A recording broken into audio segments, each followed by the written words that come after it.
This is Marcus Corval with MMAnytt, and we're here in Las Vegas at the UFC Fan Expo with Matt Van Buren. It's been a crazy couple of days here, huh? How are you doing? Doing good, man. Thanks for having me. And you got another former Ultimate Fighter veteran, Kevin Casey, who just fought. We're watching on the big screen behind us. To see what these guys have gone through and now being one of the guys themselves, how does it feel? Feels good, man. It's been a long road to get here, and I'm looking to stay for a long time.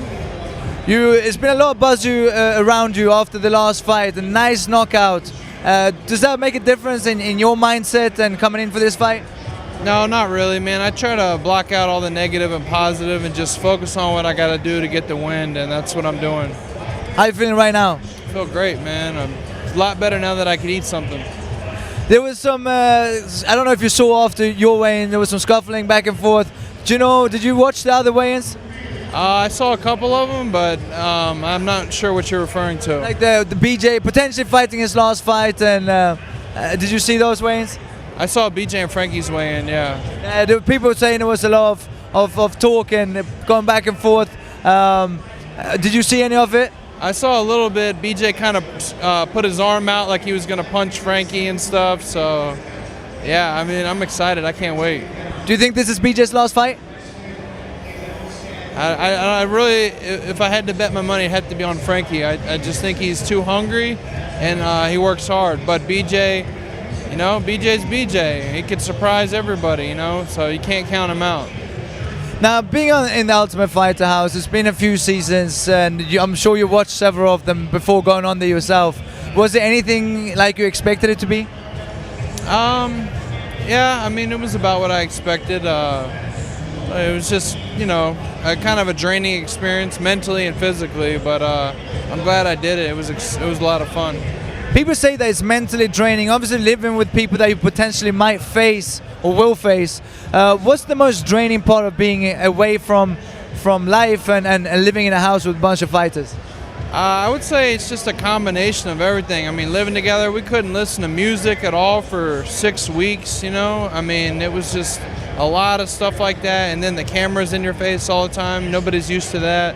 So it was definitely an adjustment. Now, talking to some people that are in your surrounding, I've heard that they are so sure you're going to win this fight. And again, the buzz after that last knockout, are you taking it day by day, not allowing yourself to think ahead of the fight? Or have you thought about what happens if you become the Ultimate Fighter champion?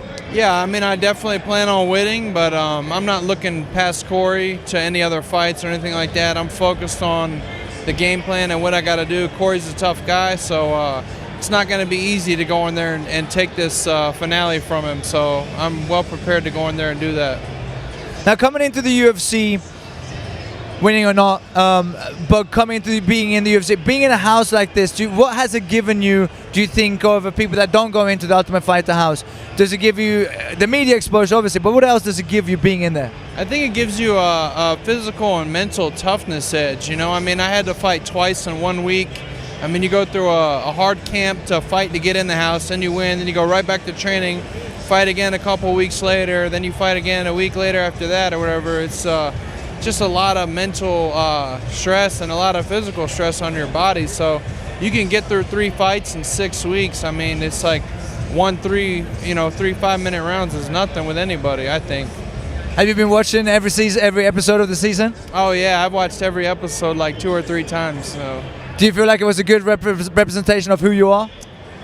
Some of the stuff got a little misconstrued, I think, but I wouldn't say the show says who you are, because you're put in a situation to where you're not. It's not just like me walking down. The Matt Van Buren you saw on the show is not the Matt Van Buren you would see at Starbucks. You know what I mean? Because I'm in a stressful situation with people I don't like, and I'm just focused on fighting the whole time. So it's a little different, but I mean, I think for the situation I was in, my personality came out.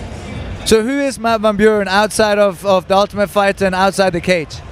I'm just a chill, laid-back guy, man. I'm a friendly guy, just chill, just living life. Well, you won't be friendly tomorrow night when you're stepping into the octagon. Congratulations to tomorrow night. We're looking so forward to seeing more from you as well. All right, thanks, guys. I'm going to go out there and try to put on another knockout.